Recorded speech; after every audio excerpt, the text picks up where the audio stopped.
Hey everyone, tonight we're drifting back into the long, dusty corridors of ancient history, so dim the lights. Lower the volume just a little, and if you enjoy slow, sleepy history stories about powerful people making very unfortunate life choices, consider liking the video, subscribing to the channel, and settling in comfortably, because tonight we're talking about how Rome dealt with captured queens. And no, it wasn't quick, or merciful, or particularly dignified.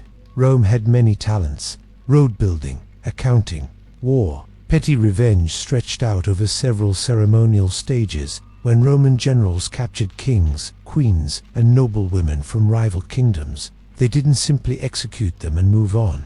That would have been far too efficient. Instead, Rome preferred something slower, something symbolic, something that could be paraded, whispered about, and quietly enjoyed by large crowds wearing uncomfortable togas. So tonight, we'll gently wander through the strange, humiliating, and often deeply sad fates of queens who thought they were negotiating, when in fact, they were being scheduled. Scheduled for a triumph, scheduled for captivity, and eventually, scheduled for disappearance. Let's drift into it. Rome loved order. Rome loved hierarchy. And Rome absolutely loved reminding defeated enemies where they now belonged. When a queen was captured, especially one who had dared to rule independently or oppose Roman expansion, her punishment began with survival. Because staying alive was the point. A dead queen couldn't be displayed. Captured queens were usually spared immediate execution, not out of mercy, but out of theatrical necessity. They were valuable props in Rome's favorite public performance, the triumph. A triumph was not just a victory parade. It was a carefully choreographed humiliation ritual, a walking, shouting reminder that Rome always won, and that resisting it would result in you being dressed poorly and marched through the streets like an educational exhibit. Queens were especially prized. A king was impressive. A queen was irresistible. She represented legitimacy, bloodlines, divine favor, and when she was reduced to a prisoner, Rome could symbolically conquer an entire culture in a single afternoon. Captured queens were transported to Rome slowly, very slowly. They were kept alive, fed enough to survive, and carefully guarded. Not because Rome cared about their comfort, but because nothing ruins a triumph like your main attraction dying of neglect halfway across Italy. By the time they arrived in Rome, many queens had already spent months, sometimes years, in captivity, removed from power, separated from family, and fully aware that their continued breathing served a decorative purpose. They were often held in relative isolation, not allowed to die, not allowed to escape, just waiting. Waiting for the general to return, waiting for the Senate to approve the triumph, waiting for the city to prepare. Rome took its time, and then came the parade. On the day of the triumph, the city transformed. Temples opened, incense burned, crowds gathered, and somewhere near the back of the procession, after the gold and the exotic animals and the wagons of stolen treasure, came the defeated royalty. Queens were dressed deliberately, not in rags, but not in full regalia either. Roman sources liked to describe them as wearing foreign clothing, meant to emphasize their otherness, which is Roman for, look at this strange woman who thought she could challenge us. They were sometimes chained, sometimes not. The chains weren't always physical. The real restraint was visibility. Imagine standing there, a former queen once surrounded by courtiers, advisors, servants, and soldiers, now being stared at by thousands of Romans who had been told, repeatedly, that you were dangerous, savage, inferior, and yet, here you were, walking, breathing, very much defeated. Rome loved contrast. The triumph was designed to say, this person was powerful, now they are not, and the queen knew exactly what came next. After the parade, the general ascended to the Capitoline Hill to offer sacrifices to Jupiter. The crowd cheered, the Senate applauded, and the captives were quietly taken away. This is where things became less public. Some queens were executed immediately after the triumph, strangled, beheaded, removed from history with minimal fuss. Others were imprisoned, sometimes for years.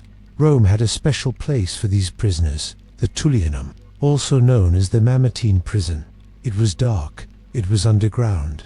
It smelled like despair and poor ventilation. This was not a prison meant for reform.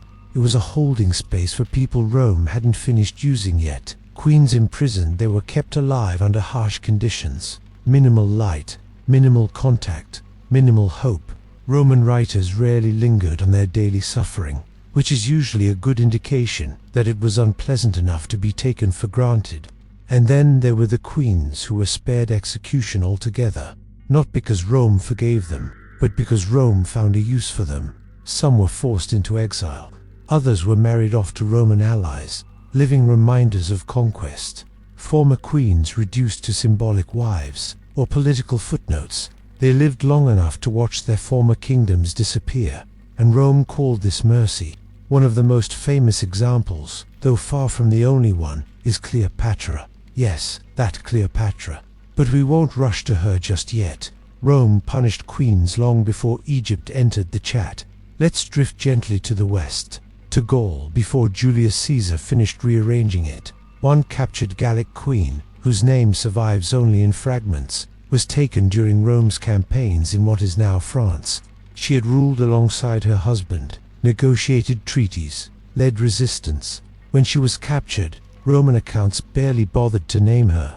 She was simply the wife, which tells you everything. She was paraded in Caesar's triumph, displayed as proof that even noblewomen who dared to influence politics would end up walking behind Roman wagons. After the triumph, she vanished from the record. No execution described, no exile mentioned, just silence.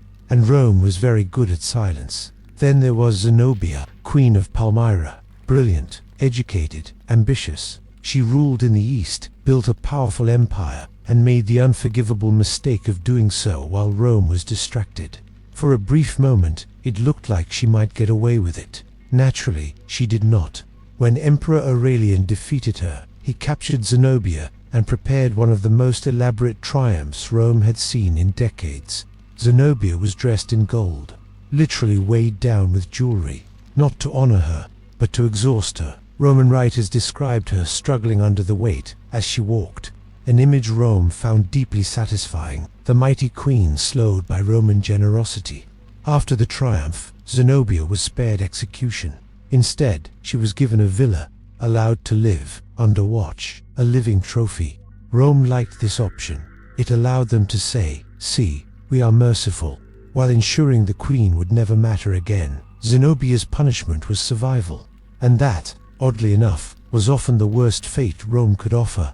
Queens who survived became ghosts, former rulers telling stories to people who no longer needed to listen. They lived long enough to remember what they had lost. Rome understood something important about power. Death ended resistance, but memory could outlast it, so Rome controlled memory. They made sure captured queens were remembered not as rulers, but as defeated women in someone else's parade. And Rome repeated this pattern again and again. In Britain, in Africa, in the eastern provinces.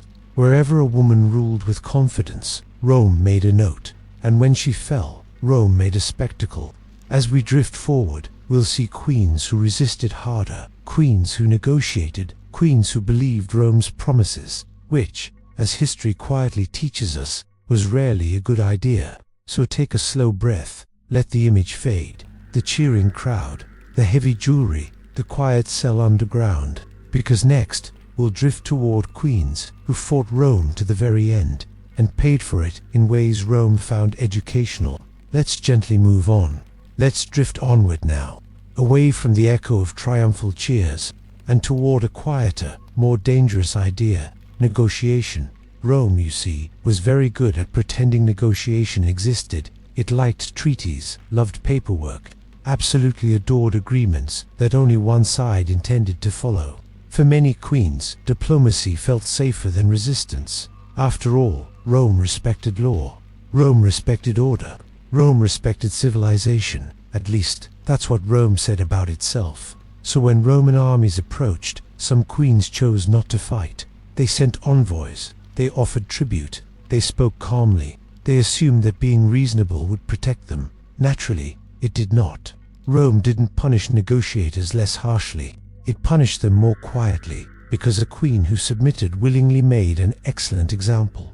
let's gently wander to Britain, cold, damp, and, at the time, deeply irritated by Roman tax collectors. This brings us to Boudica, or, as Rome preferred to remember her, the problem that got out of hand. Boudica was not born intending to become Rome's nightmare. She was a queen by marriage, ruling alongside her husband, Protestagus, king of the Iceni. When Protestagus died, he did what many client kings did. He tried to compromise. He left his kingdom jointly to his daughters and the Roman emperor.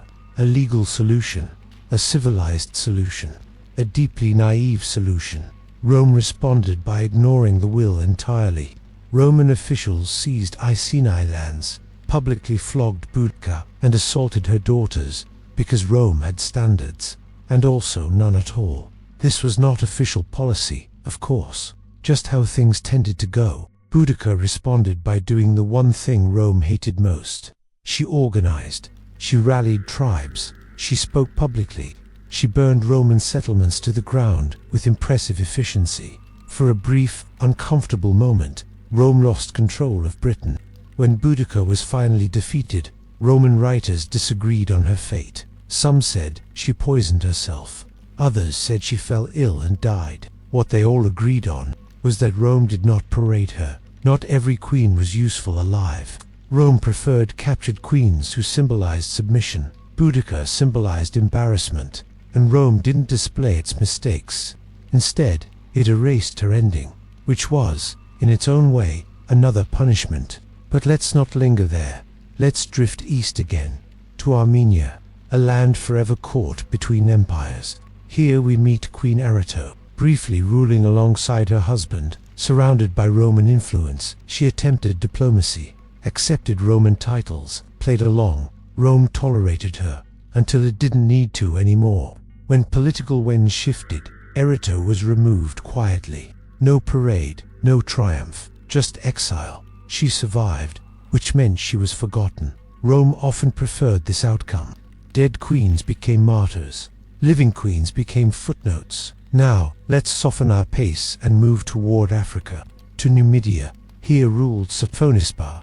Sophonisba was intelligent, politically active, and deeply inconvenient. She married strategically, negotiated fiercely, aligned herself against Rome during the Second Punic War. When Rome's ally captured her, she was handed over like an item on a list. The Romans debated her fate, parade her, execute her. In the end, Rome decided she was too proud to display properly, so they offered her poison, which sounds merciful, but only if you don't think about it. Sophonisba drank willingly.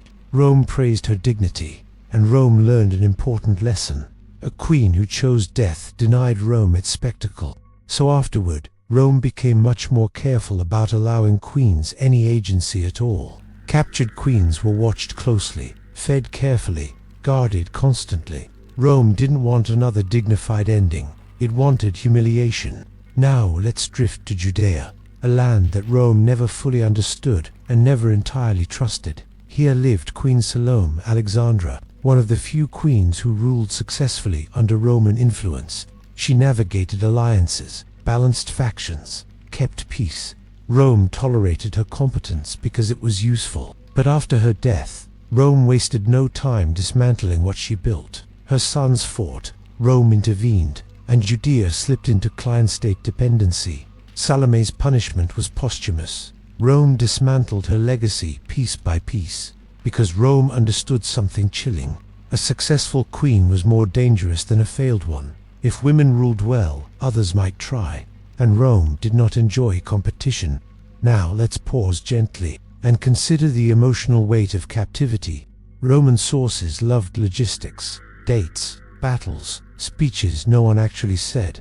They were far less interested in how queens felt while waiting, but we can infer.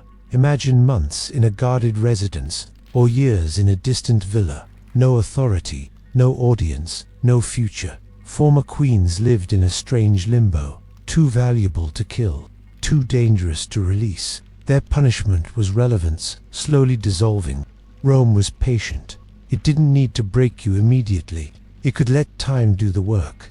And sometimes, Rome went further. Some queens were used as political mothers. Their children raised Roman, educated Roman, loyal to Rome, a bloodline repurposed. Rome didn't just conquer territories, it absorbed identities. Queens watched their children speak Latin, adopt Roman names, serve Roman interests, and Rome called this civilization. Now, let's drift back toward Egypt, the place Rome both envied and consumed. Before Cleopatra, there were other queens, Ptolemaic women raised in luxury, trained in intrigue. Rome tolerated them as long as they remained useful. When they didn't, they disappeared. Poison, house arrest, quiet removals. Rome preferred Egypt stable, queens cooperative, and history uncomplicated. Cleopatra would challenge that preference, but not yet.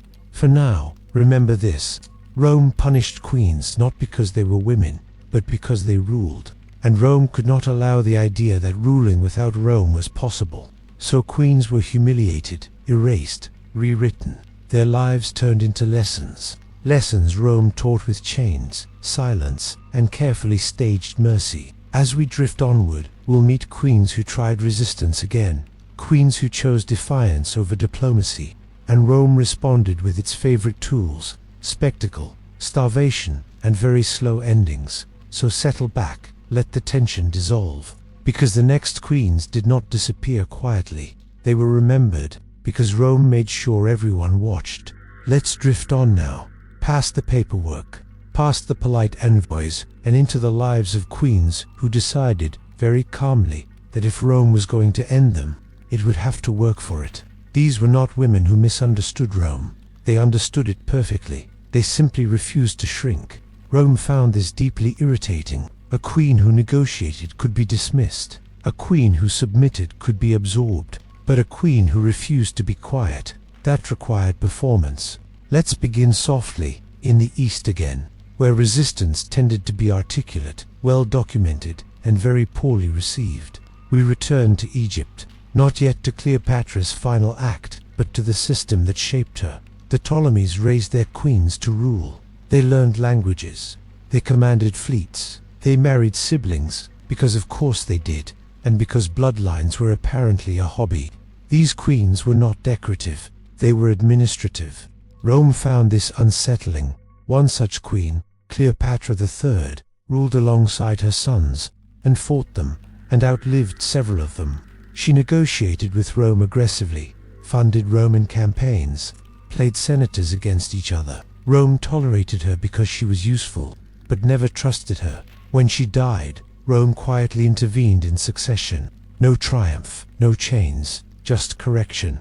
Rome preferred queens who made mistakes publicly. Now let's move north, gently, toward Thrace, a place Rome conquered repeatedly and never quite felt comfortable in. Here lived Queen Diana, granddaughter of Mithridates VI, one of Rome's most persistent enemies. Dynamis inherited not just a throne, but suspicion. She ruled carefully, married strategically, appealed directly to Roman emperors. She survived longer than expected, which was her mistake.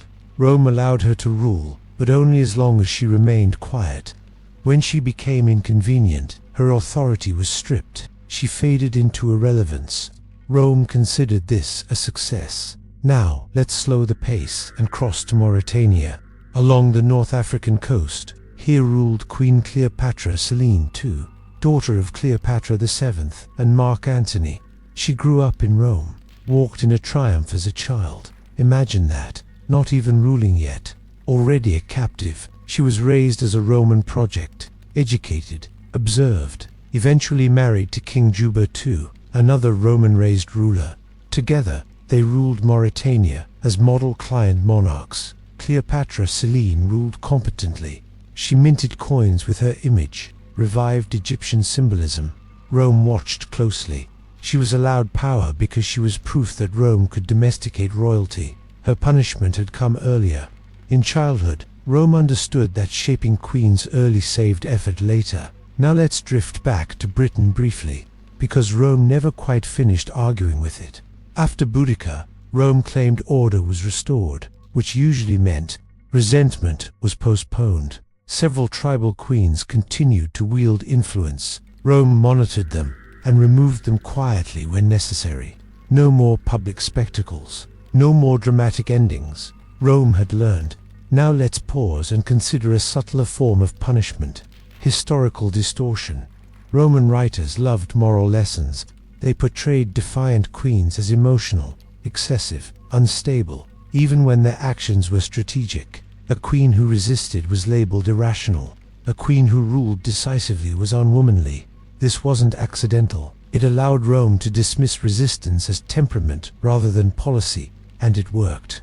For centuries, these queens were remembered not as leaders, but as personalities, which is a very Roman way to win an argument long after it's over. Now, let's return to the idea of captivity, because some queens did survive long enough to speak, and Rome made sure no one listened. Former queens in exile wrote letters, petitioned, appealed. Their words rarely survived. Rome controlled the archive. A defiant queen might live, but her version of events would not. And then, finally, we arrive at Cleopatra VII, Rome's favorite queen, and its most carefully punished one. Cleopatra understood Rome better than most. She spoke Latin, knew its politics, read its ambitions accurately. She allied herself with Roman men, which Rome found acceptable. What Rome did not accept was her remaining independent. Cleopatra was useful until she wasn't. When Octavian defeated Antony and Cleopatra, he planned the ultimate triumph. Cleopatra was to be paraded, the living symbol of foreign decadence. She understood this immediately, and she refused. Her death denied Rome its final spectacle. Octavian was furious. Quietly, Rome reframed the story, made her a seductress, a manipulator, a cautionary tale. This was her punishment, not just death, but narrative. Rome would tell her story forever, in its own voice. Now let's breathe, because Cleopatra's end marks a turning point. After her, Rome became more cautious, less theatrical, more administrative. Queens still existed, but fewer ruled independently. Rome didn't need chains anymore. It had precedent and memory. So as we drift toward the later empire, we'll see punishment change, not disappear, just soften. House arrest, marriages, Roman education. The violence became quieter, which in many ways made it worse. Settle back now, let the voices fade, because next we'll look at queens who were never paraded, but spent lifetimes being managed. Let's drift onward, past the shouting crowds and the glittering triumphs, into something quieter, something Rome preferred, once it no longer needed spectacle, control. By the height of the Roman Empire, Rome had learned an important lesson. Chains were dramatic, parades were satisfying, but management was efficient. And so, the punishment of queens became administrative. These were women who were not executed, not humiliated publicly, not erased entirely. Instead, they were allowed to live, very carefully. Rome had discovered that a queen under supervision could be more useful than a queen in chains. Alive, she could legitimize Roman rule. Alive, she could calm a population. Alive, she could be blamed later if things went wrong. Death was final. Living dependency was flexible. Let's gently step into the eastern provinces again, where Rome practiced this art with particular enthusiasm. Here we find client queens, a fascinating category of ruler. Client queens ruled in name, issued decrees, sat on thrones, but only within boundaries drawn very neatly by Rome. Their armies were symbolic, their treasuries monitored, their foreign policy non-existent. Rome allowed them just enough power to be visible, and never enough to be dangerous. One such queen was Queen Cartimandua of the Brigantes in Britain. Cartimandua ruled during Rome's early occupation. She allied herself with Roman authorities, delivered Rome its enemies. Most famously, she handed over the rebel leader Caratacus. Rome praised her loyalty.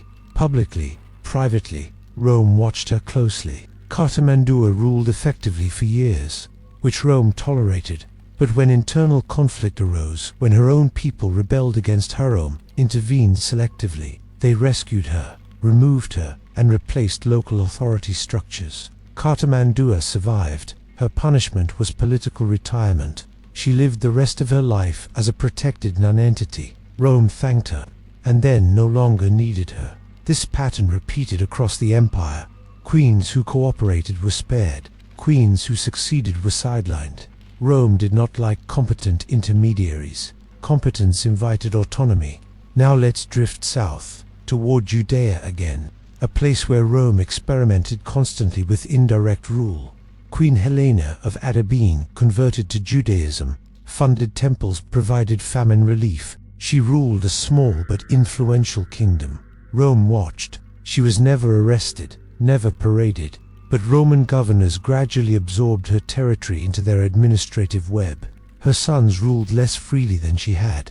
Her legacy faded into religious history, not political power. Rome preferred it that way. Now pause for a moment, because this kind of punishment is harder to see. There are no chains, no cells, no triumphs, just erosion. Queens ruled with advisors Rome approved, correspondence Rome intercepted, treasuries Rome audited. Their days were filled with ceremony and limitation, a throne with boundaries marked in invisible ink. Some queens adapted. They leaned into cultural patronage, religion, architecture, power expressed sideways. Rome allowed this. It looked harmless. Others did not adapt well. They grew isolated, suspicious, frustrated. Roman sources later described them as erratic, which was convenient. Now, let's drift to Armenia again, forever contested, forever negotiated over. Queen Erato, briefly restored to the throne after exile, ruled under strict Roman supervision. She issued coins with Roman approval, acknowledged Roman supremacy publicly. She lived, but her reign was hollow. Rome had learned to leave queens in place while removing their agency. This was governance by suggestion. Now let's soften the focus further. Consider daily life. A queen under Roman oversight woke each morning, knowing her title depended on someone else's patience. Her guards were Roman, her messengers monitored, her visitors vetted. She hosted banquets, smiled, listened, and measured every word. Power without security is exhausting. Rome counted on this. Some queens withdrew emotionally. Some became deeply religious. Some grew ill. Roman writers noted these things casually. She became reclusive. She was no longer effective, which justified further intervention. Rome loved self-fulfilling decline. And then there were the queens raised entirely within the Roman system. Girls taken young, educated, Roman, married into client dynasties. They ruled as Romans first, queens second. Their punishment happened before they ever resisted. They never knew another way. Rome didn't need to conquer them. It had already trained them. Now, let's drift toward a quieter realization. By the late Empire, truly independent queens were rare. Not because women stopped ruling, but because Rome had normalized control. A queen no longer needed to be paraded. She only needed a Roman advisor, or a Roman husband, or a Roman childhood. Rome had refined punishment into structure, which is much harder to rebel against. Now, gently, let's reflect on something Rome never acknowledged. Many of these queens were capable administrators, diplomats, crisis managers. They stabilized regions, prevented uprisings, managed economies. Rome used their labor, and then minimized their memory. History preserved battles, emperors, decrees. Queens under management became background noise, which suited Rome perfectly. They had done their job. Now let's breathe, because as we move forward, we'll encounter queens who tried to escape this managed existence. Some fled, some plotted, some quietly prepared resistance, and Rome, inevitably, noticed. Next, we'll drift into the lives of queens who attempted the most dangerous act of all, reclaiming relevance. Let's drift onward, slowly, carefully, because this is where things become quietly uncomfortable. Rome could tolerate queens who ruled politely, queens who smiled, queens who issued coins with the correct face on them. But Rome had very little patience for queens who tried to matter again. Relevance, once removed, was not supposed to be reclaimed, and yet some queens tried anyway. Not loudly, not dramatically, just enough to remind Rome that they still existed, which, as it turns out, was enough to cause trouble. By this stage of the empire, punishment no longer needed crowds. It didn't need triumphs. It didn't need chains. It needed paperwork and distance. Let's begin in the eastern provinces. where Rome practiced this kind of control with expert calm. Here we find client queens who had ruled for years under supervision, women who understood Roman limits and grew tired of them. One such queen was Queen Musa of Parthia. Musa began not as a ruler, but as a gift, sent from Rome to the Parthian court. Already, the power imbalance was clear. She rose quickly, became queen, then regent, and for a brief moment, she ruled Parthia independently. Rome watched closely. Musa attempted reforms, negotiated borders, stabilized succession. She mattered again, which meant she became dangerous. Soon after, internal opposition, encouraged quietly by Roman interests, removed her. She vanished from power. Rome never acknowledged involvement. It rarely had to. Now, let's drift west again, toward North Africa. Here, queens ruled regions Rome considered valuable but secondary. Useful buffer zones, political cushions. One such queen attempted to strengthen local authority. She improved taxation, reduced unrest. Roman governors complained, not because she failed, but because she succeeded too independently. Rome responded with restructuring. Her title remained. Her authority did not. She lived, but her court emptied. Her advisors replaced. This was punishment by subtraction. Now let's pause gently, because this kind of punishment rarely appears dramatic in the historical record. No speeches, no executions, just phrases like, her influence waned, she lost favor, she was replaced. These sentences hide entire lifetimes. Queens waking up to fewer visitors, fewer messages, fewer decisions to make. Power dissolving slowly enough to deny outrage. Rome excelled at this pace. Now let's drift back to Britain. Long after conquest, long after rebellion, here, Romanized queens ruled tribal regions under tight supervision. One such queen attempted to revive local traditions, festivals, symbols. Nothing military, nothing violent, just identity. Rome allowed it briefly, then reassigned administrators, adjusted tax policy, moved troops nearby. The message was subtle. You may rule, but only in ways that do not remind people who they were before us. The queen understood. She retreated into ceremonial life. Rome considered this cooperation. Now let's consider marriage. Rome used marriage as one of its softest weapons. Queens who sought relevance often did so through alliances, strategic unions. Rome approved some, blocked others. A queen married without Roman approval risked losing recognition entirely. This was devastating. A ruler without recognition was simply a woman with opinions. Rome knew this, so it controlled legitimacy. Now let's drift toward a more personal cost. Queens, under constant observation, rarely trusted anyone. Friends could be informants, advisors could be compromised, letters could be read, privacy disappeared. This isolation wore them down. Roman writers later described these queens as anxious, suspicious, indecisive, which Rome used as justification for further control. A perfect loop. Now, let's breathe. Because not all queens resisted actively. Some resisted by remembering. They preserved stories, genealogies, rituals, quiet forms of defiance. Rome noticed these too, and responded by sponsoring Roman histories instead.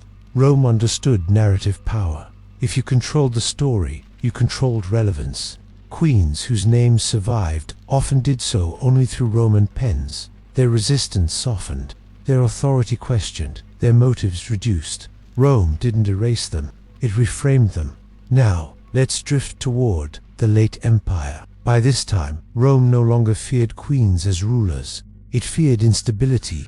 Queens who tried to matter again were labeled disruptive, not enemies, just inconvenient. They were relocated, married off, absorbed into aristocratic obscurity. This was the final refinement of punishment. No drama, no martyrs, just fading relevance. Now pause with me for a moment. Imagine being a queen who remembers commanding armies, issuing decrees, negotiating treaties, and now your greatest power is hosting dinner politely. Rome called this peace, and perhaps, in a way, it was, but it came at the cost of autonomy and memory. As we drift toward the end of this journey, we'll encounter queens who never resisted at all. Queens who learned Rome's lessons early. They ruled perfectly, obediently, and were forgotten completely, which may have been Rome's most effective punishment of all. So, settle back, let the story soften, because next we'll explore queens who survived Rome not by resisting, but by disappearing into its shadow. Let's drift onward now, even slower, because this part of the story barely makes a sound. These are the queens who survived Rome by doing something deceptively difficult. They disappeared, not physically, not dramatically, but politically. They learned when to stop speaking, when to stop insisting, when to stop being remembered.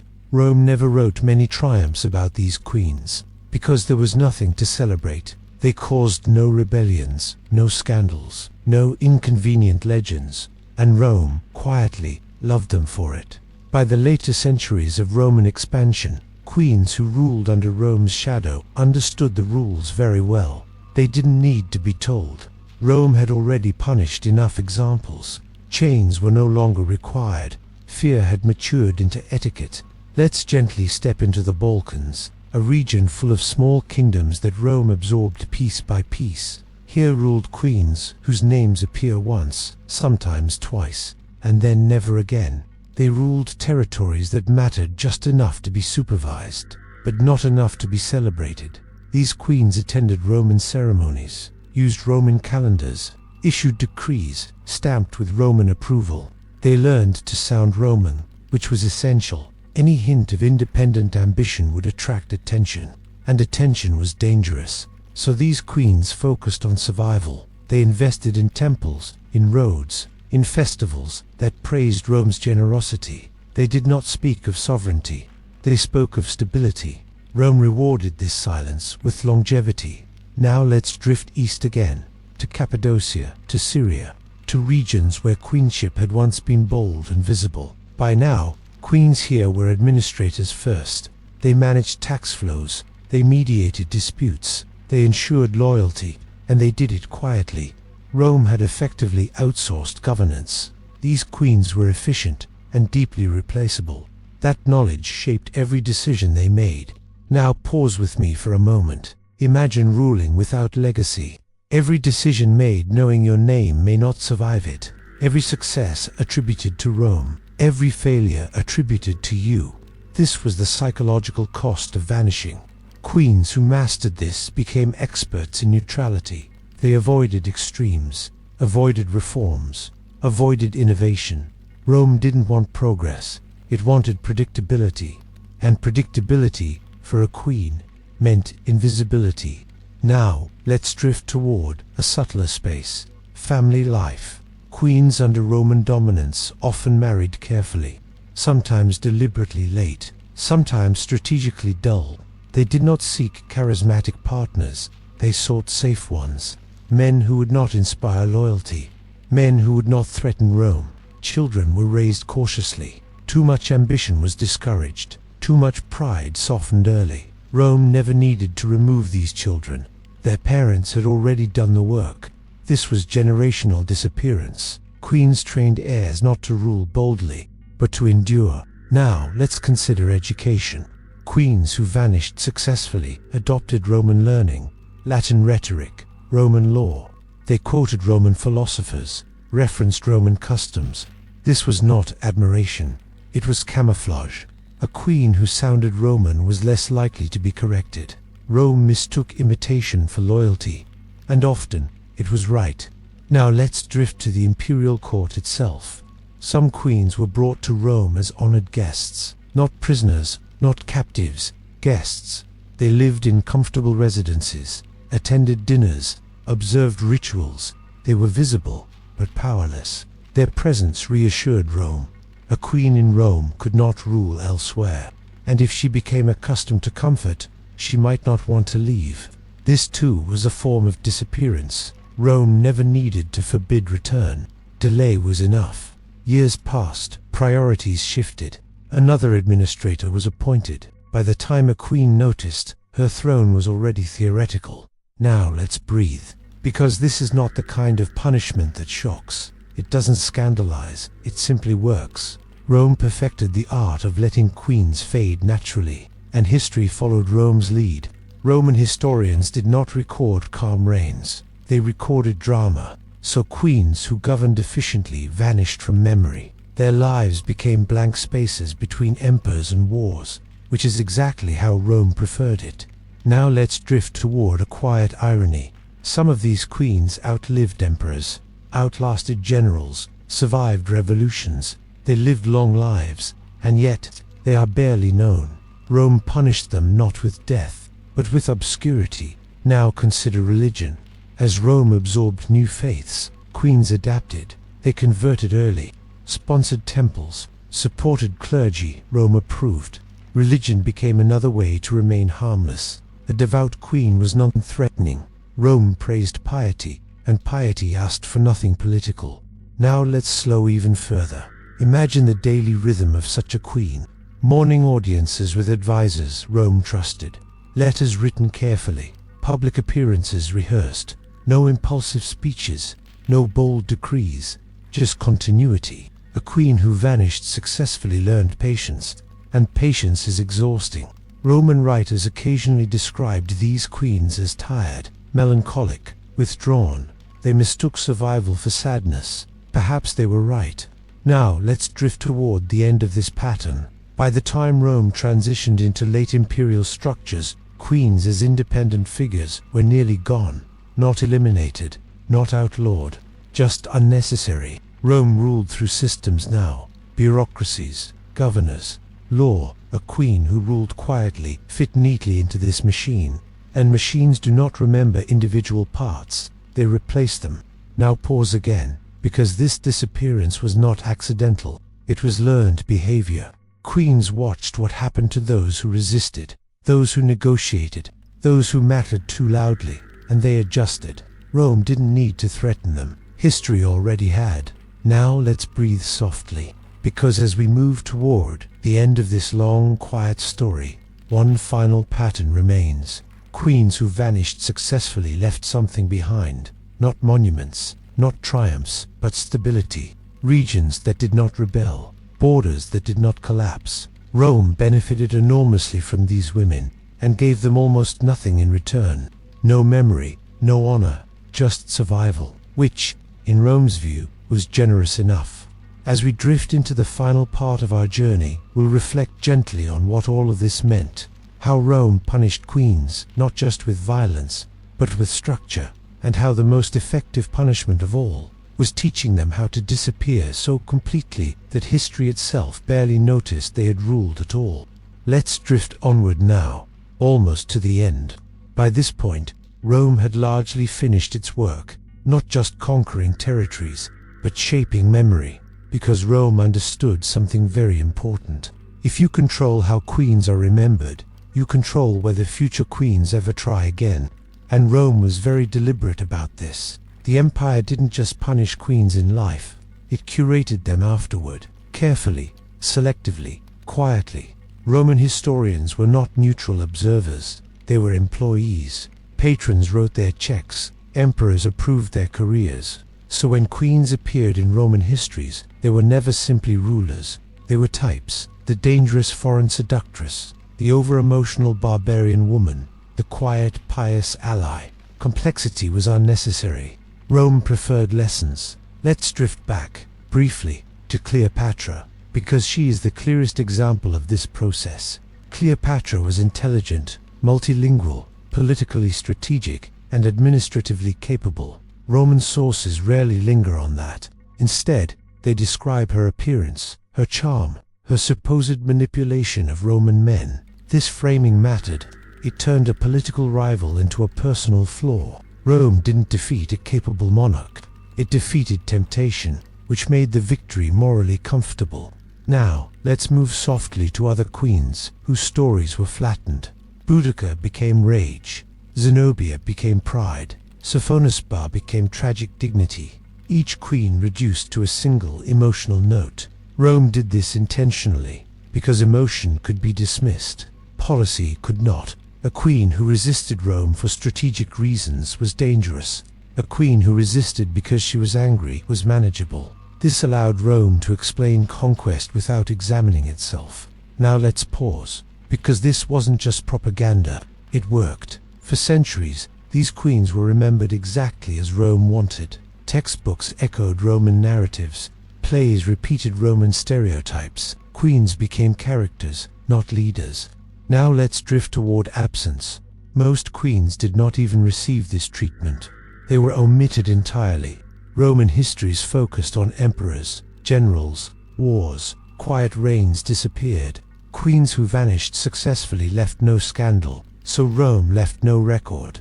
This was not forgetfulness, it was prioritization. Memory, like power, was rationed. Now, let's consider archaeology. Coins survive, inscriptions survive, but without narrative, they speak softly. A queen's face on a coin tells us she existed, not what she did. Rome understood this too. It allowed symbols without stories. Now let's drift toward language.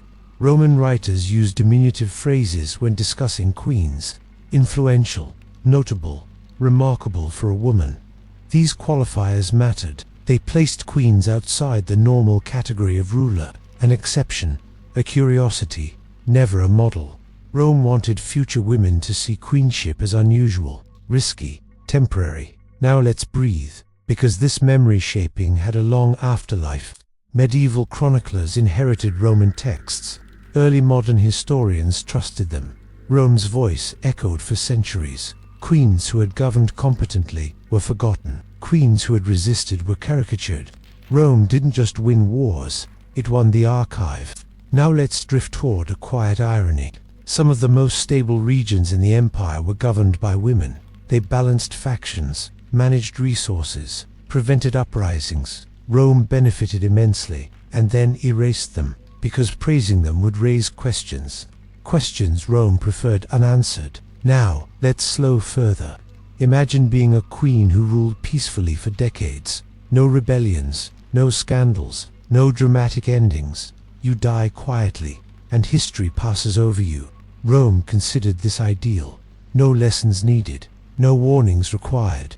Silence was success. Now, let's drift toward the end of this idea. Rome's final punishment of queens was not death, not captivity, not exile. It was interpretation. Rome told the story afterward, and history, for a very long time, listened.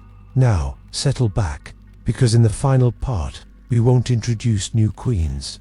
Instead, we'll gently reflect on what all of this means, what it meant for power, for memory, for the idea of queenship itself, and why Rome, more than any executioner or jailer, was most dangerous with a pen. Let's drift into the final stretch now. Nothing sharp, nothing sudden, just a long, gentle exhale. By the time Rome had finished expanding, consolidating, and carefully editing its own memory, it had left behind something more durable than roads or ruins. It left behind a lesson, not written as law, not carved in stone, but absorbed. A lesson about power, and about who was allowed to hold it, comfortably. Rome did not officially ban queens. It didn't need to.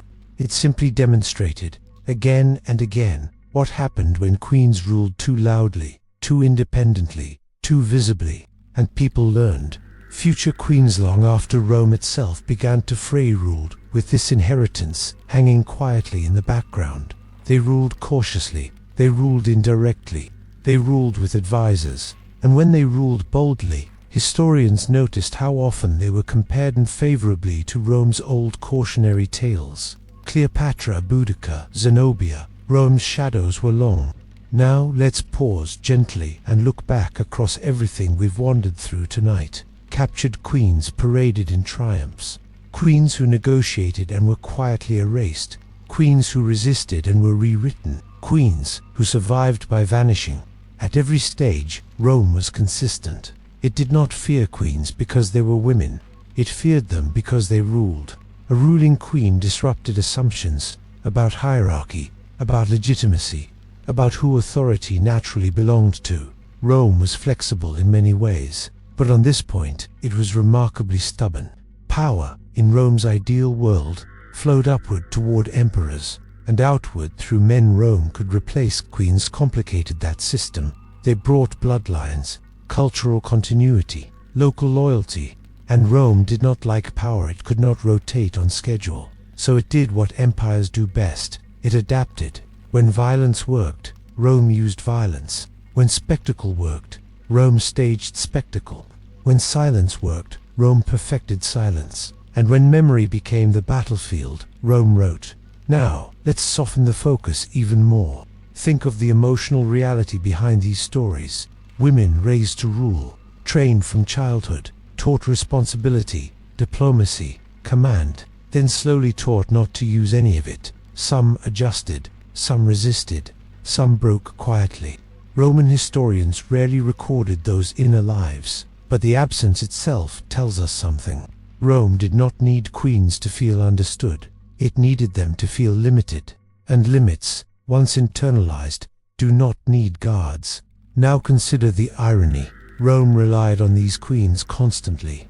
They stabilized borders, calmed provinces, collected taxes, prevented rebellions Rome didn't want to fund.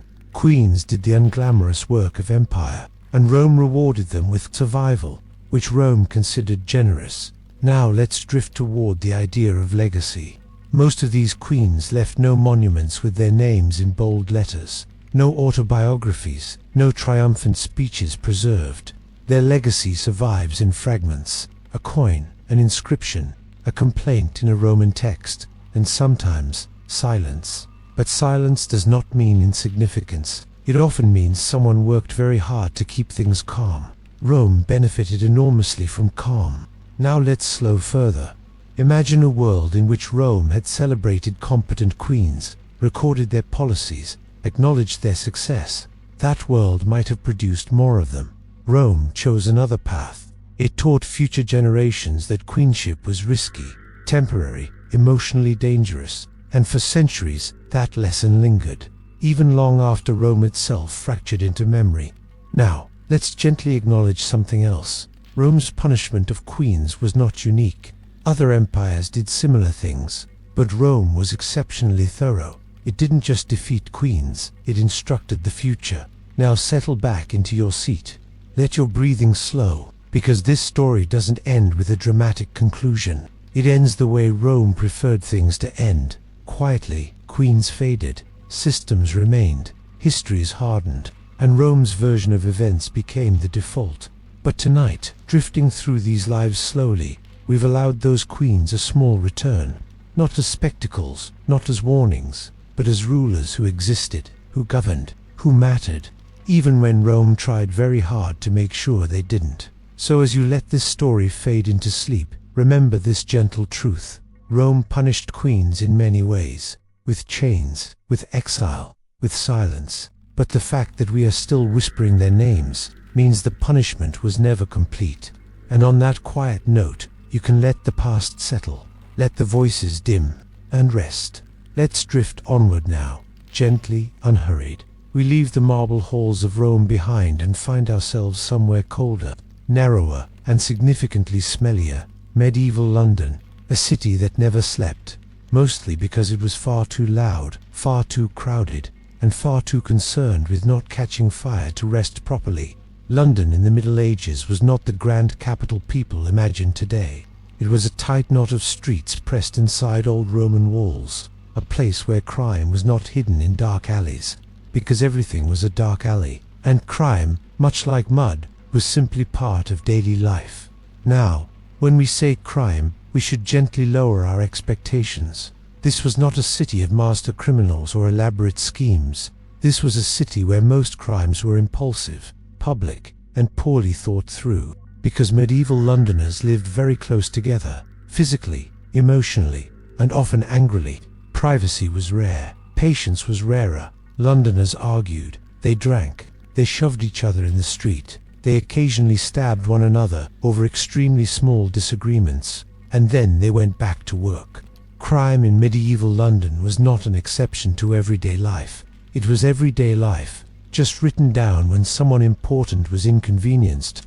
Let's begin with the city itself. Medieval London was crowded beyond comfort. Wooden houses leaned toward each other over narrow streets, sometimes close enough for neighbors to shake hands from upper windows. This made surveillance easy, and crime very difficult to hide.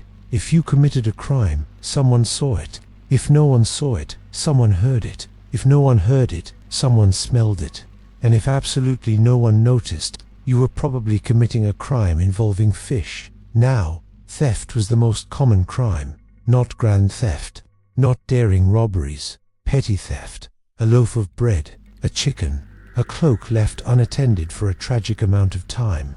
Medieval Londoners stole because life was unstable, wages were low, food prices fluctuated wildly, and bad weather could turn survival into a full-time crisis. Stealing food was technically illegal, but it was also extremely common. Courts heard endless cases of bread theft, cheese theft, and the suspicious disappearance of livestock that had definitely been alive earlier that morning.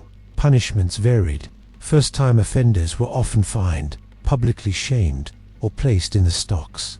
The stocks were wooden frames that locked your ankles in place while the public did its worst, and the public enjoyed this immensely. Rotten vegetables, mud, insults that had clearly been rehearsed. This was community justice. Londoners believed crime should be punished publicly, loudly, and with minimal subtlety.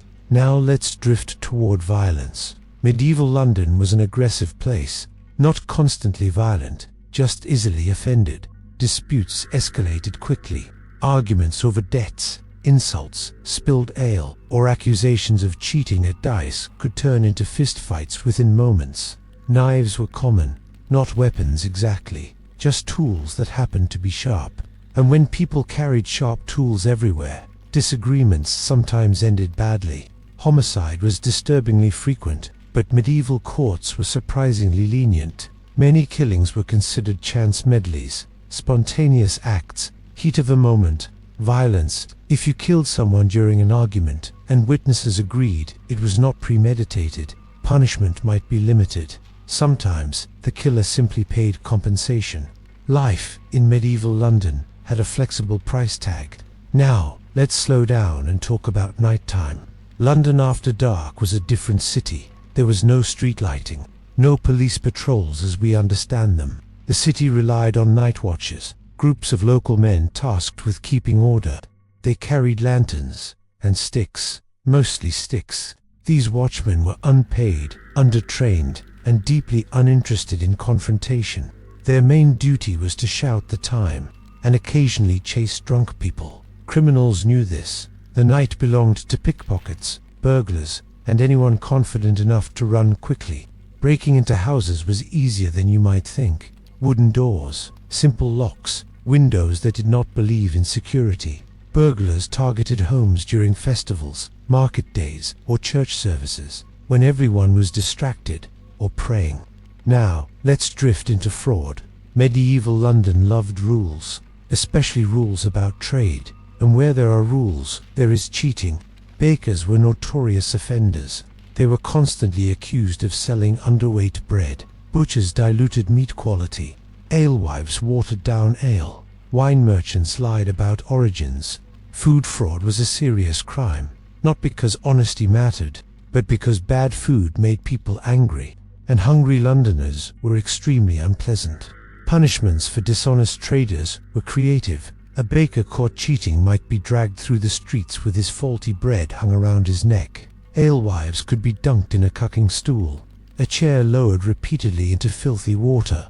The message was clear: cheat people, and you will be introduced to the river. Now let's turn gently toward organized crime. Yes, medieval London had gangs. They weren't sophisticated. They didn't have matching outfits, but they did have territory. Groups of young men controlled neighborhoods, protected allies, intimidated rivals. These gangs often worked with corrupt officials. Bribes were common. Selective enforcement was normal. If you knew the right people, the law became flexible. If you didn't, the law suddenly remembered you existed. Now let's pause and consider women in crime. Women committed crimes too, mostly theft, sometimes assault, occasionally murder. Women were more likely to steal household goods or food, crimes of necessity. Courts treated women differently, sometimes more leniently, sometimes more harshly. A woman accused of theft might claim coercion or desperation. A woman accused of violence was often described as unnatural. Gender-shaped justice. Now let's drift toward punishment again. Prisons existed, but they were not sentences. They were holding spaces. If you went to prison, it was usually until trial or execution. Long-term imprisonment was rare. Punishment focused on shame, pain, visibility, whipping, branding, mutilation. Hands were cut off for theft. Ears were sliced for repeat offenses. These marks followed people forever. London streets were filled with reminders. Crime was written on books. Now let's soften our pace and consider murder investigations. There were no detectives, no forensic science. Cases relied on witnesses, confessions, rumors. If no one saw you commit the crime, and no one accused you loudly enough, you might simply walk away. This encouraged silence. Communities protected their own. Outsiders were blamed quickly. Foreigners, migrants, the poor. Justice favored familiarity. Now let's talk about sanctuary. Churches offered protection. If you committed a crime and reached a church, you could claim sanctuary. You were safe, temporarily. Afterward, you had to confess and accept exile. This allowed criminals to escape execution. London tolerated this system. It reduced bloodshed and moved problems elsewhere. Now, let's drift into corruption. Judges accepted bribes. Officials looked the other way. This was not scandalous. It was expected. The legal system was part moral authority and part negotiation. Justice had a price. Now, let's breathe. Imagine living in this city. Noise, crowds, arguments, the constant awareness that law existed, but might not protect you. People learned to navigate risk. They locked doors, traveled in groups, avoided certain streets, and accepted crime as normal. Medieval London did not believe crime could be eliminated, only managed. Now let's slow further. Despite everything, life went on. Markets opened, church bells rang, people married, children played. Crime was background noise, a constant hum beneath daily routine. Londoners were not shocked by violence, they were irritated by it. And that tells us everything. Crime in medieval London was not extraordinary. It was ordinary, messy, public, human. And as you let this city fade into sleep, with its muddy streets and shouting neighbors, remember this gentle truth. Medieval London was not lawless. It was simply honest about how fragile order really was. So let the torches dim. Let the night watch shout the hour, and rest, knowing that tomorrow the city will wake up, and crime will continue, quietly waiting its turn. Let's drift onward, a little deeper into the city, a little closer to the parts medieval Londoners thought about most often, even if they tried not to: punishment. Because crime in medieval London did not end with accusation, it ended in public, always public. London believed very strongly that punishment should be seen, heard, and remembered. Justice was not private reflection, it was theatre, and everyone was expected to attend. Now, medieval Londoners lived with a constant, low-level awareness of consequences, not in a philosophical sense, in a very practical one. They passed gallows on the road. They saw men missing hands. They recognized branded faces. Punishment was not abstract. It walked past you in the street. This shaped behavior, not necessarily toward goodness, but toward caution. Let's begin with executions. Executions in medieval London were events, not solemn ones, crowded ones. They took place at sites like Tyburn or Smithfield, outside the city, but close enough for everyone to attend without much inconvenience. Crowds gathered early, vendors sold food, children watched. Death was communal. Most executions were hangings, simple, efficient, imperfect. Ropes broke, people struggled, deaths took time. Londoners knew this. Execution was not meant to be peaceful, it was meant to be instructive. The condemned were often allowed to speak, to confess, to apologize. Sometimes they did, sometimes they cursed everyone present. Both were acceptable. Now let's slow down and consider who was executed. Not everyone who committed a serious crime ended up at the gallows. Execution was selective. Repeat offenders, crimes against authority, crimes that threatened order. Theft could be forgiven once, twice, sometimes more, but challenge hierarchy, and the city lost patience quickly. Now, let's drift toward corporal punishment.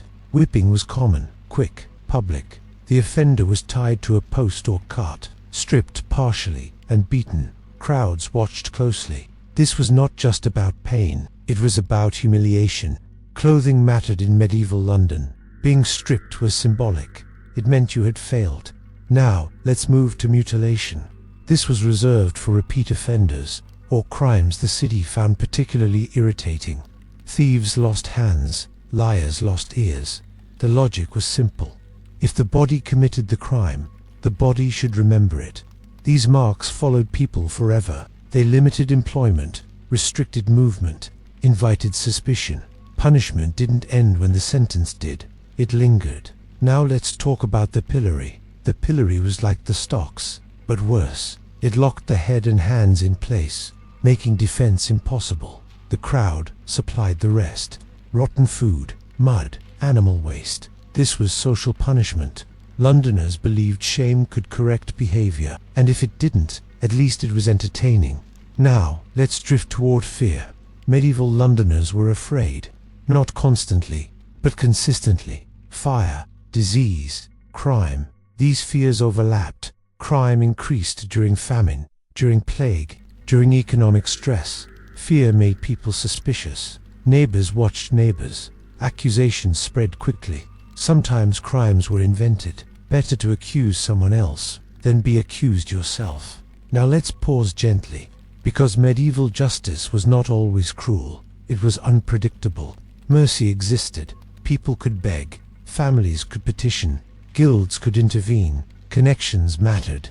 A respected craftsman might be spared. A stranger might not. Justice bent toward familiarity. Now let's drift toward prisons again. London had several. They were not places of reform. They were places of waiting. Prisoners paid for food, paid for bedding, paid for light. If you couldn't pay, you suffered. Debtors filled prisons. People whose only crime was poverty. They remained trapped until someone helped them, or until they died. Now let's consider mental strain. Living under constant threat of punishment shaped behavior deeply. People avoided risk, avoided attention, avoided standing out. This encouraged conformity. Medieval London was not creative, it was cautious. Better to follow custom than attract scrutiny. Now let's drift into confession. Religion softened punishment, but also intensified it. Confession could save your soul, not your body. Repentance mattered. A repentant criminal was seen as less dangerous, sometimes spared execution, but repentance had to be public. Private guilt was insufficient. Now, let's slow and look at the emotional aftermath. Families of the punished suffered too. Loss of income, social stigma, suspicion. Children of criminals carried inherited shame. London remembered. Now let's drift toward forgiveness. Sometimes victims forgave offenders, especially in cases of violence. Compensation mattered more than vengeance. Blood money existed. Justice could be negotiated.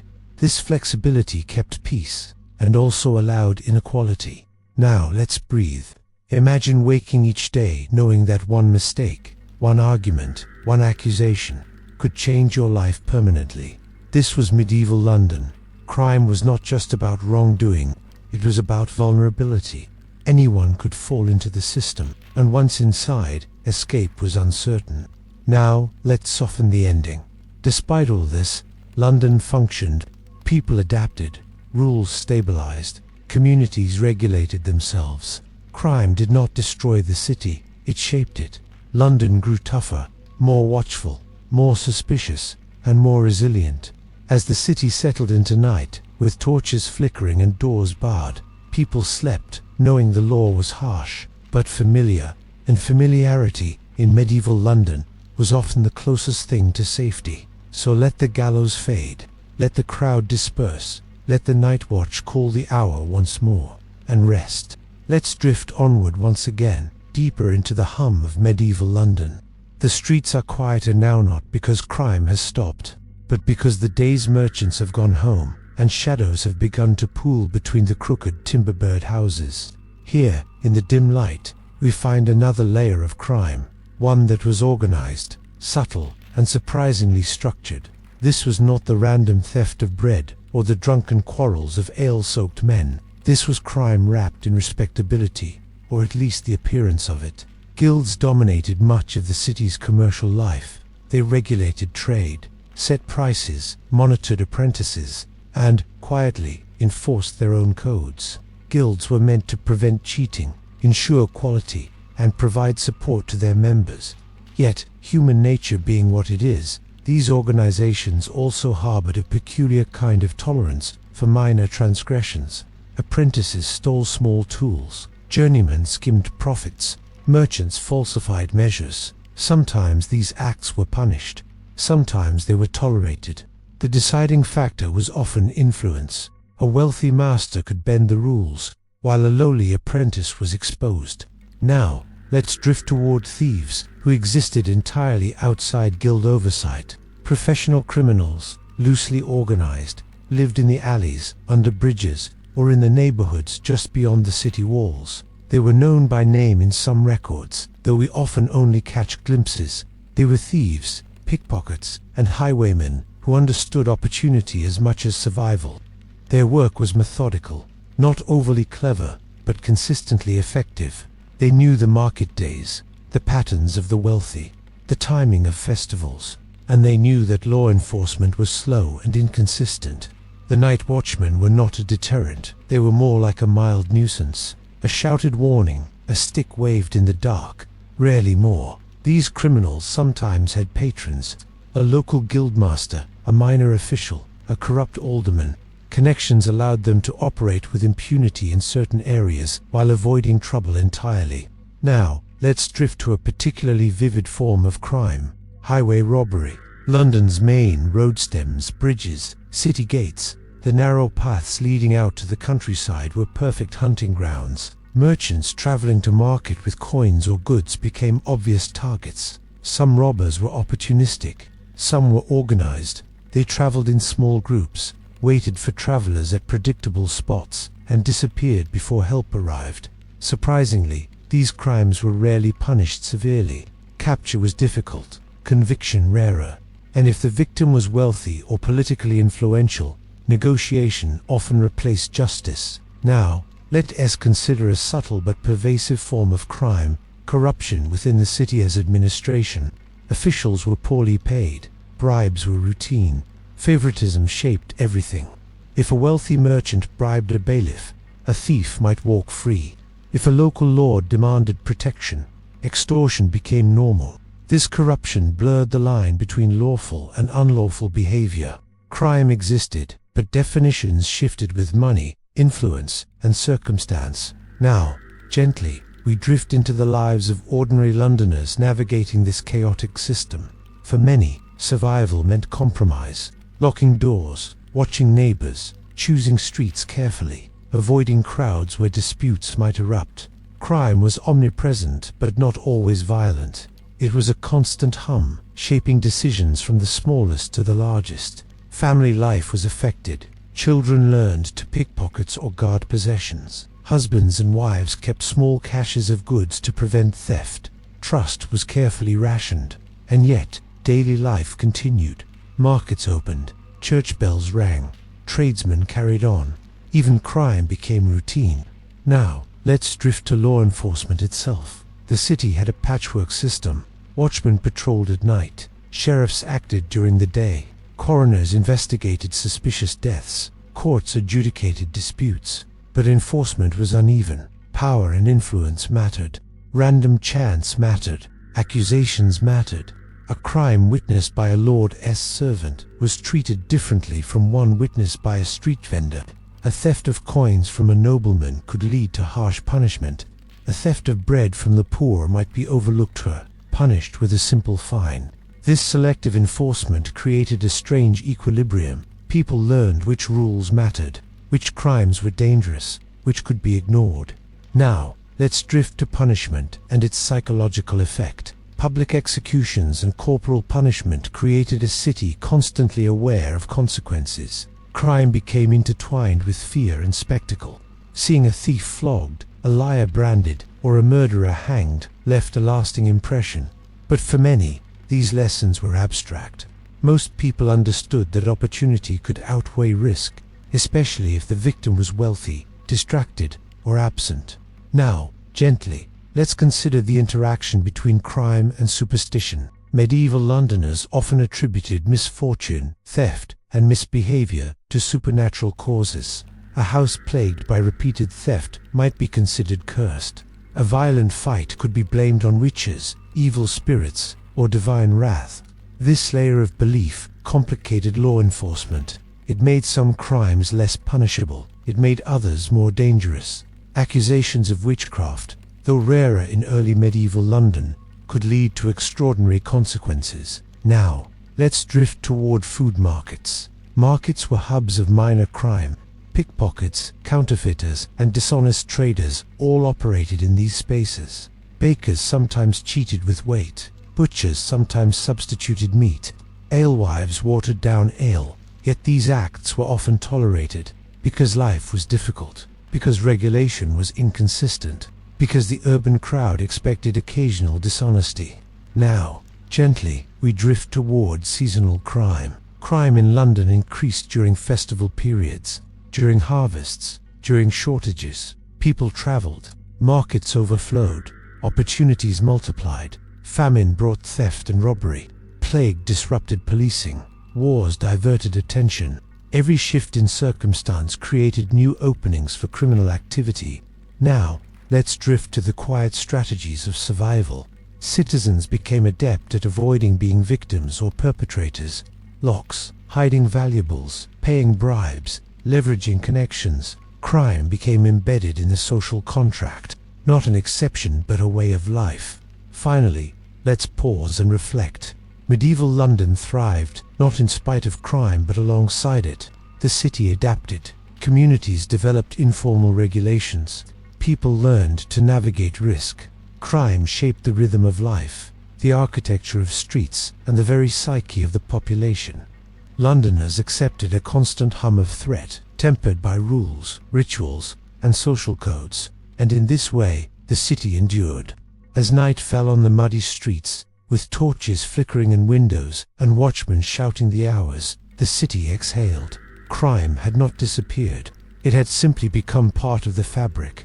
And as the people of London slept cautiously, we too can drift gently through the narrow streets and shadows of a city long past, knowing that life and crime continued quietly, persistently, and humanly.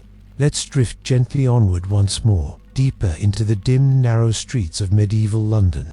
If Part 11 guided us through everyday crime, its punishments, and the hum of survival, Part 12 allows us to linger longer in the shadows, exploring the structures that made the city both chaotic and enduring. Medieval London, despite its bustling markets and rising merchant houses, was also a city of organization, though not always the kind that modern people might recognize. Alongside official law enforcement, there existed informal networks, gangs, family alliances, and loosely organized groups who claimed neighborhoods as their own. These gangs were rarely romanticized. They did not dress in matching colors or carry calling cards.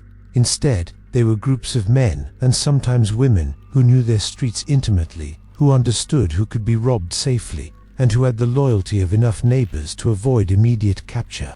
Territory mattered. The city was compact, and knowledge of alleys, blind corners, and escape routes gave these gangs a subtle form of power.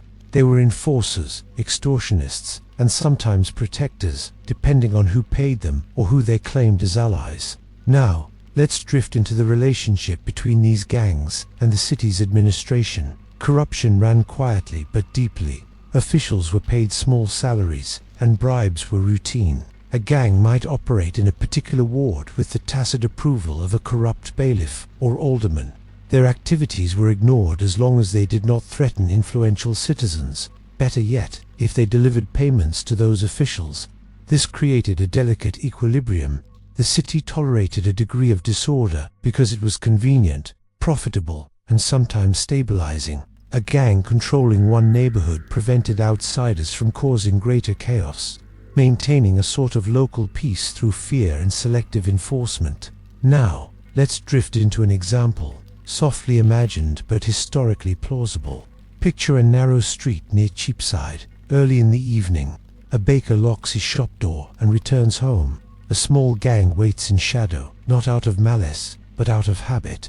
They move quickly, testing doors, probing for opportunity. A purse dangles carelessly from a shopper's belt. One member moves, swift and silent, while the rest keep watch. The transaction is quick. No one is seriously harmed. The purse is gone.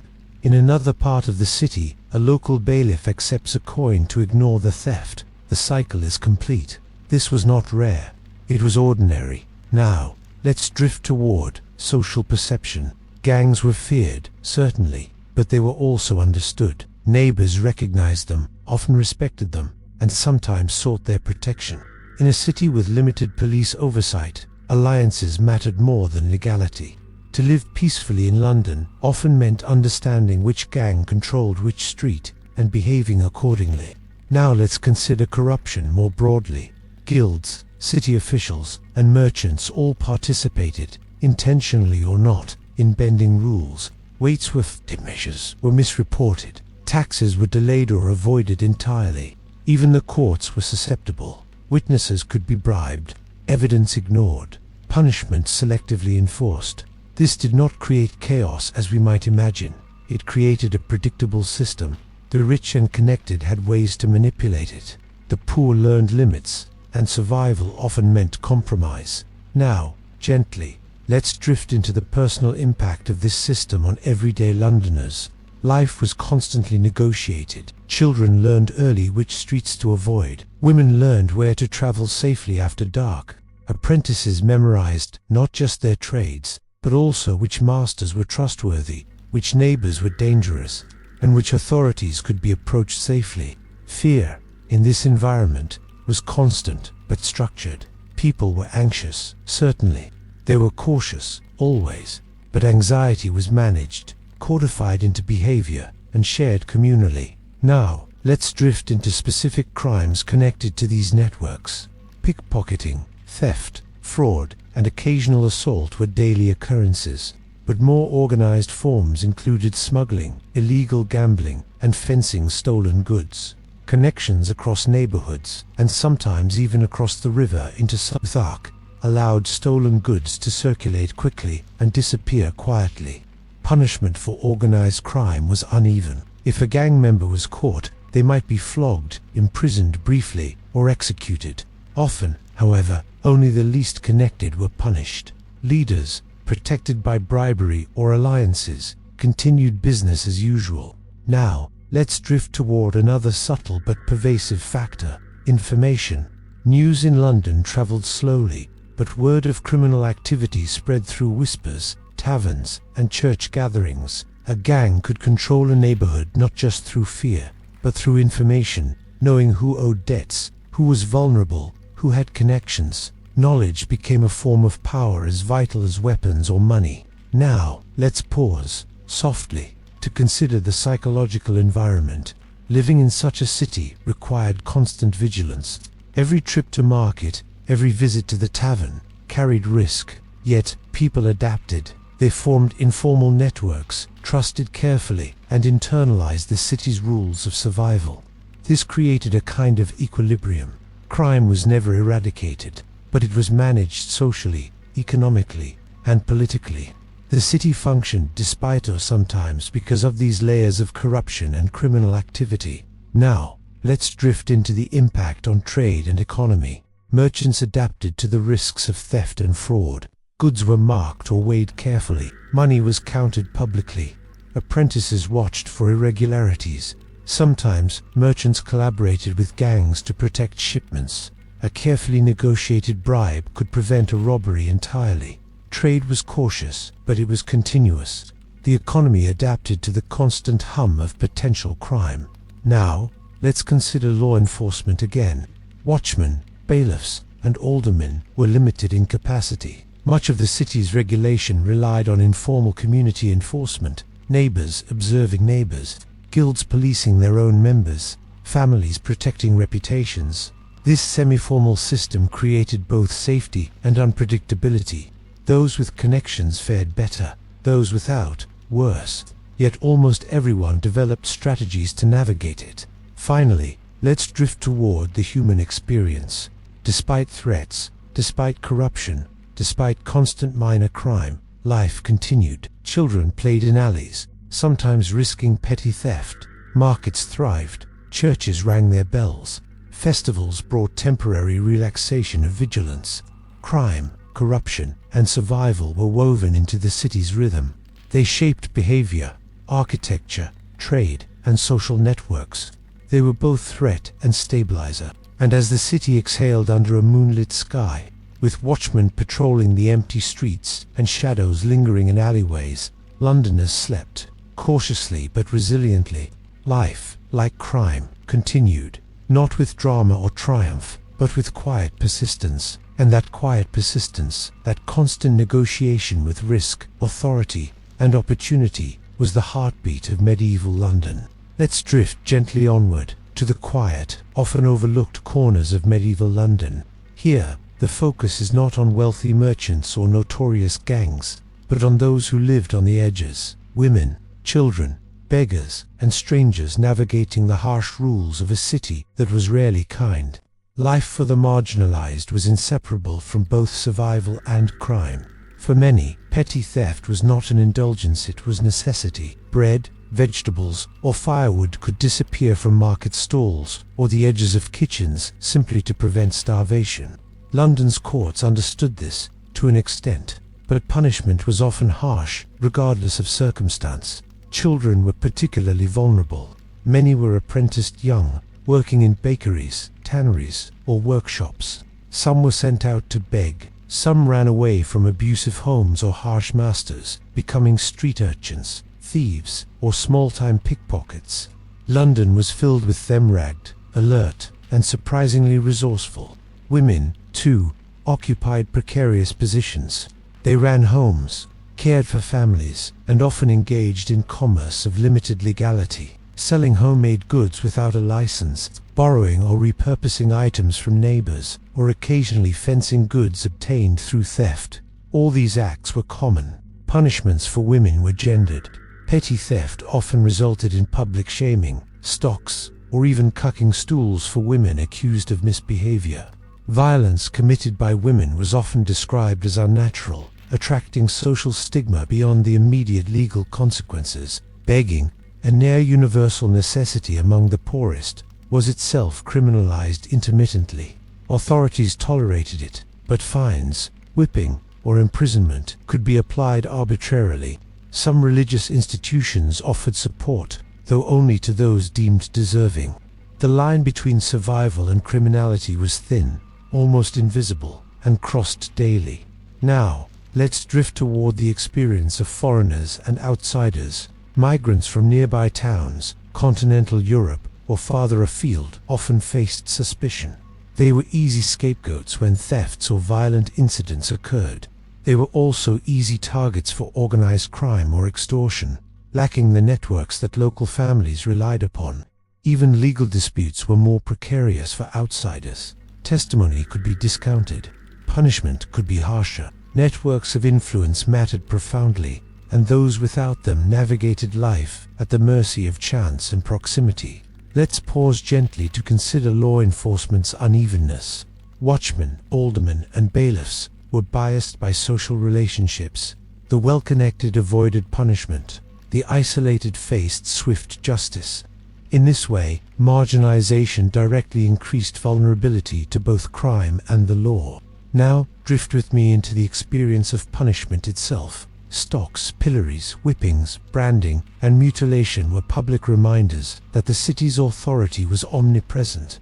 For marginalized people, the psychological toll was heavy. A child or woman forced into the stocks experienced humiliation that extended into daily survival.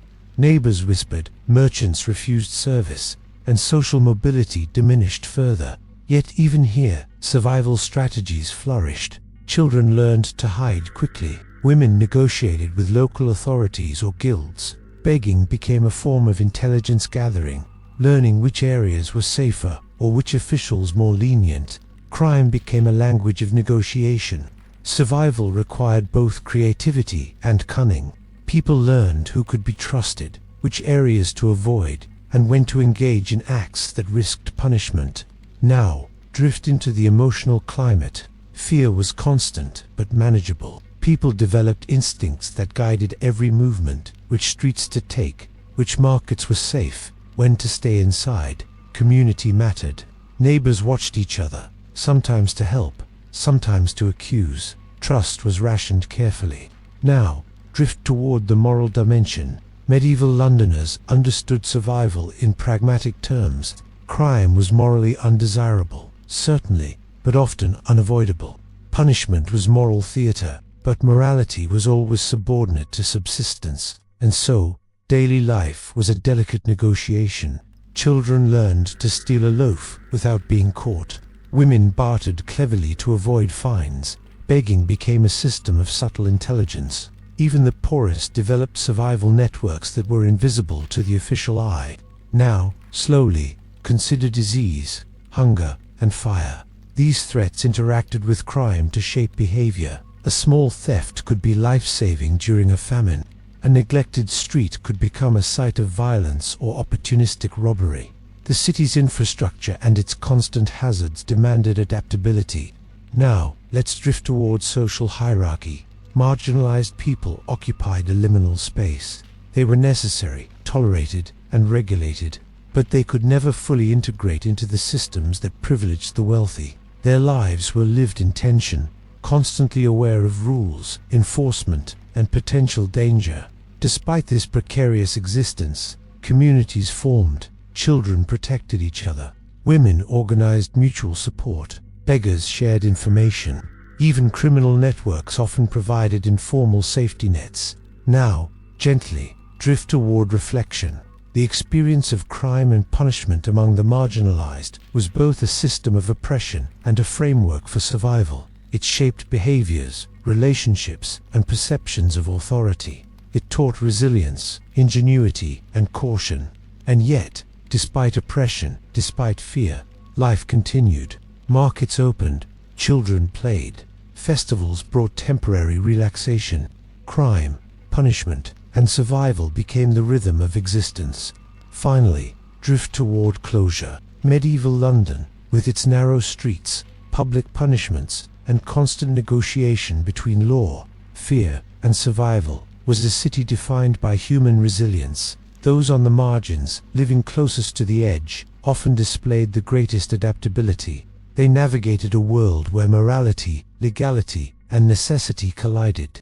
As the city exhaled under torchlight and the moon rose over the Thames, even the poorest, most vulnerable citizens found ways to endure. They slept cautiously, yes, but they slept. Crime was never fully eradicated. Punishment was never wholly just. Corruption existed at every level, yet life persisted. The city endured, and people marginalized or not learned survived, and, in their small ways, claimed agency in a world that demanded constant negotiation. And with this reflection, we arrive at the gentle conclusion of our journey. Medieval London was a city of contrasts, public spectacle and private fear, order and chaos, authority and negotiation. Crime was omnipresent, punishment visible, and survival required constant vigilance. Yet humanity persisted, quietly, steadily, and adaptively.